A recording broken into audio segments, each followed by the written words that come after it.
a ridiculous behavior.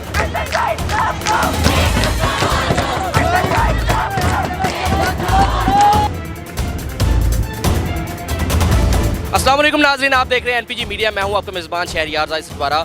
इस वक्त हम औरत मार्च में मौजूद हैं। हमारे साथ एक फ़ीमेल और एक मेल मौजूद हैं। इनसे जानते हैं ये मार्च में क्यों आए हैं, इनका एजेंडा क्या है, इनके मुतालबात क्या हैं। 3 साल से मुसलसल मार्च में आ रहे हैं, मार्च हो रहा है। इतना ज़्यादा मुतनाज़ा बना हुआ, कुछ स्लोगन्स की वजह से, कुछ चीज़ों की वजह से, और कुछ लोग बहुत इसको टारगेट कर रहे हैं। वजह क्या है, इनसे जानते हैं।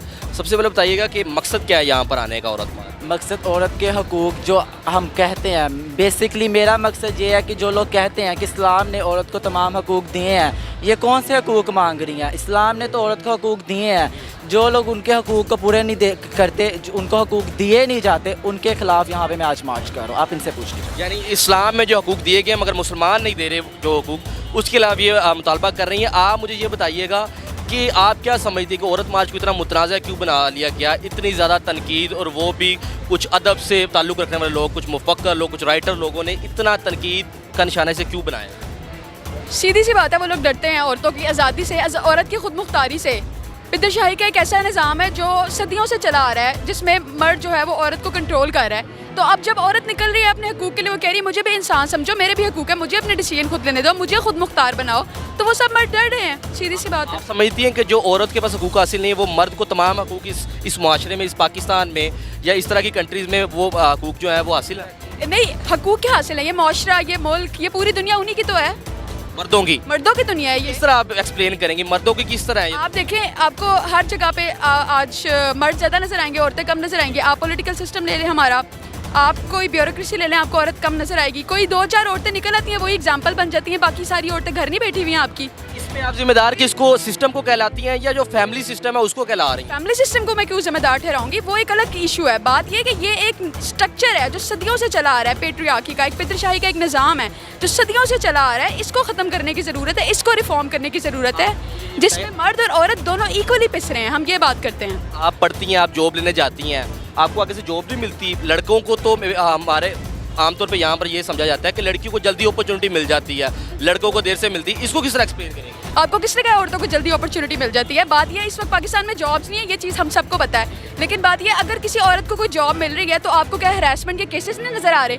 आपको नज़र नहीं आ रहा कि ऑफिस में औरतों के साथ कितनी हरासानी हो रही है, उनके साथ रेप्स हो रहे हैं, उनके मर्डर्स हो रहे हैं, और उसके बावजूद आप कहते हैं कि उनके पास अपॉर्चुनिटीज़ ज़्यादा हैं?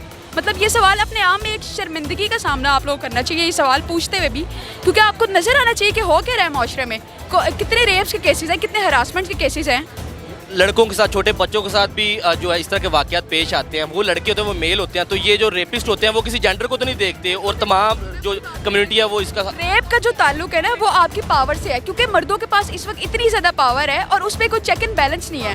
तो जाहिर सी बात है, उस टाइम पे जो भी माइनॉरिटी में होगा या जो भी कमज़ोर होगा वो उस पर जुल्म करेंगे। चेक एंड बैलेंस दोनों पे, मर्दों पे सिर्फ होना चाहिए, औरतों पर भी होना चाहिए। ट्रांसजेंडर औरत तो ऑलरेडी, औरत और जो बाकी जो कम्युनिटीज़ है, माइनॉरिटीज़ है, वो तो ऑलरेडी पिस रही हैं। आप उन पर क्या चेक एंड बैलेंस करेंगे? उन पर तो जुल्म हो रहा है। लेकिन आप क्या समझती हैं, जब उनको हकूक़ हासिल हो जाते हैं तो दोनों पे चेक एंड बैलेंस होना चाहिए ना? उनको हकूक़ तो देना, पहले हकूक़ तो मिले। हकूक़ हासिल है, उन पे तो चेक एंड बैलेंस कहाँ मिल रहे हैं हकूक़? कौन से हकूक़ मिल रहे हैं? आप इस्लामिक स्टेट का तस्वुर जो है वो मानते हैं?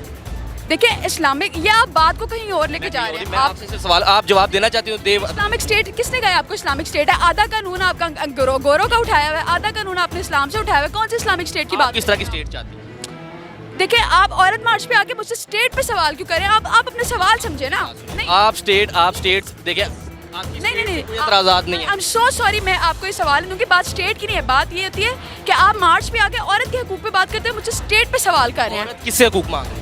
और औरत स्टेट से कह रही कि वो इंश्योर करे, जो उसको हकूक ऑलरेडी मिले उसको इंश्योर कराया जाए कि उसको वो हकूक मिलेंगे। ठीक है, आप ये कहती है कि कानूनी तौर पे आपके तमाम हकूक मौजूद हैं, सिर्फ वो उसकी फराहमी यकीनी नहीं है। कानूनी तौर पे कुछ हद तक हकूक जो है वो हमें मिले हुए, कुछ हद तक नहीं मिले हुए, जिसपे हमें लीगल, उस पर भी हमें लड़ना पड़ेगा और आवाज़ भी अपनी बुलंद करनी पड़ेगी कि मसाइल हैं। सीधी सी बात है। और मुझे वाकई आप अपने सवाल तो एटलीस्ट प्रिपेयर करके आए हैं। आप लोग मीडिया है, आप लोग की कोई रिस्पॉन्सिबिलिटीज़ हैं। This is how you such a ridiculous behaviour. जी, आपने बिल्कुल देखा है कि अब जब उनसे सवाल स्टेट के हवाले से किया जाता है, क्योंकि कुछ सवालात हैं जिनके जवाबात वो देना मुनासिब नहीं समझते, तो वो मीडिया को कह देते हैं कि आप लोग रिडिकुलस हैं।